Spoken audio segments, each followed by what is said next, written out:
6월 26일 수요일 시편 51편 10절에서 15절 기도를 돕는 그 사랑 매일 묵상 시작하겠습니다. 우리가 어제 51편 9절까지 살펴봤는데 다윗의 계속되는 회개의 시입니다.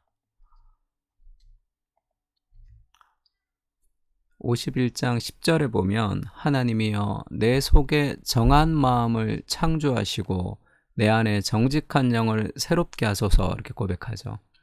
하나님이여 내 속에 정한 마음을 창조하시고 할 때 이 창조가 굉장히 이렇게 중요한 단어로 등장합니다.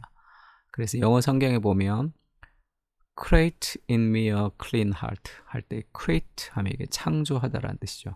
이때 창조라는 말은 이 베레시트 바라 할 때 그 태초에 하나님이 천지를 창조하시니라 할 때 그 단어가 사였습니다.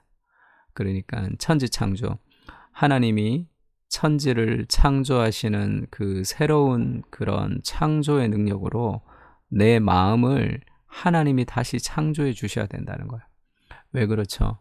개선으로는 안 되는 존재. 나는 완전히 부패해서 썩어 빠진 마음을 가지고 있기 때문에 그 무엇으로도 해결할 수 없는 존재입니다. 그래서 날마다 하나님이 내 속에 새로운 마음을 주지 않으시면 나는 그렇게 거룩하게 살아갈 수 없는 존재입니다. 그 고백이죠. 다윗의 이 애틋한 고백이 이 그리스도를 통해서 지금 우리가 그리스도의 새 옷을 덧입은 시대가 된 거죠.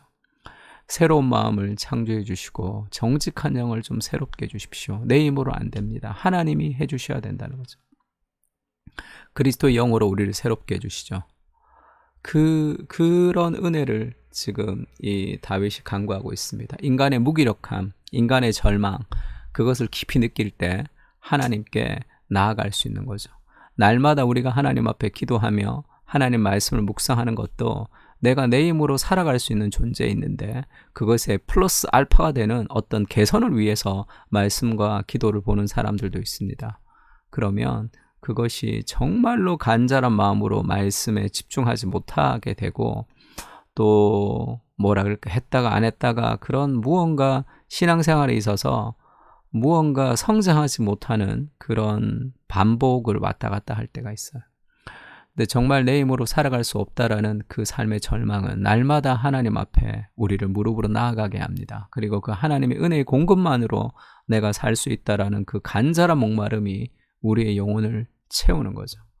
하나님이 아니고서는 해결할 수 없는 그 마음을 고백합니다. 그러면서 다윗이 또 고백하기를 나를 주 앞에서 쫓아내지 마시고 주의 성령을 내게서 거두지 마소서. 그러니까 하나님 앞에서 쫓아내고 주의 성령을 거두면 우리 삶에서 사라지는 것이 있는데 그것이 기쁨과 즐거움입니다. 그래서 주의 구원의 즐거움을 내게 회복시켜 주십시오. 자원하는 심령을 주사 나를 붙들어 주십시오. 그렇게 고백하죠. 다윗이 원하는 것은 하나님과의 관계성 안에 있는 기쁨입니다. 기쁨. 그것이 잃어버렸어요. 죄는 우리에게 기쁨을 잃어버리게 합니다. 그 기쁨은 하나님과의 관계성 안에서 오는 기쁨이죠. 근데 하나님의 마음을 아프게 했다는 그것이 우리의 삶에서 이런 기쁨을 사라지게 하는 거죠.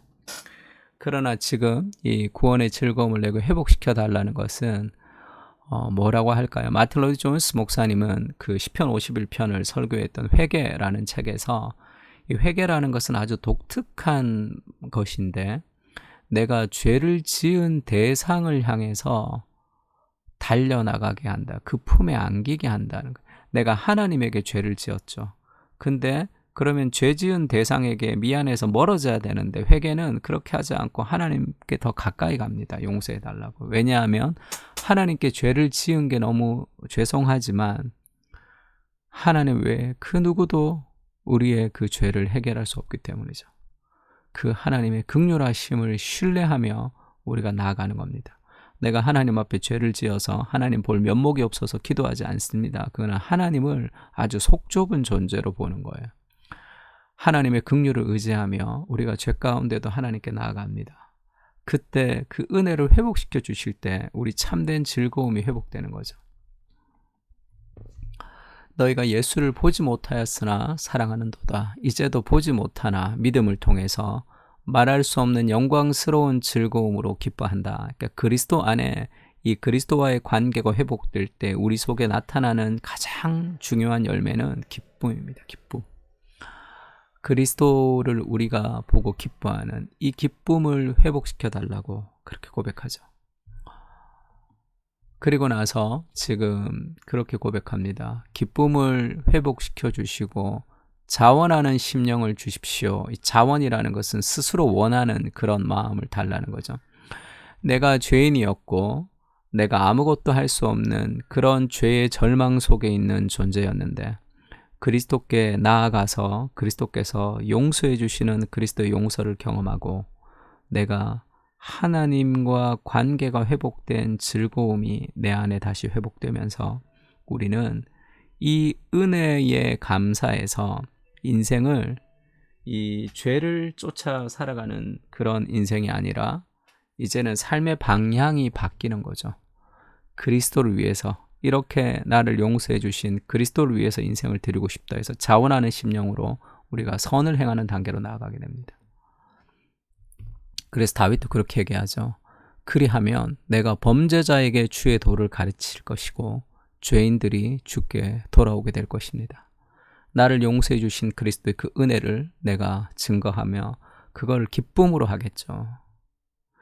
이 수가성에서 그 여인이 우물가의 여인이 지금 예수님을 만나고 그가 기쁨으로 물동이를 던지고 마을로 뛰어가던 그것이 그 은혜를 만난 사람이 가지는 삶의 마음이죠.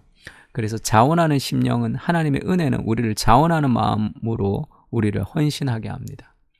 하나님이여 나의 구원의 하나님이여 피 흘린 죄에서 나를 건지셔서 내 혀가 주의 의를 높이 노래하리이다. 그 하나님의 은혜를 우리가 노래하는 거죠. 주여 내 입술을 열어주소서 내 입이 주를 찬송하여 전파하리이다.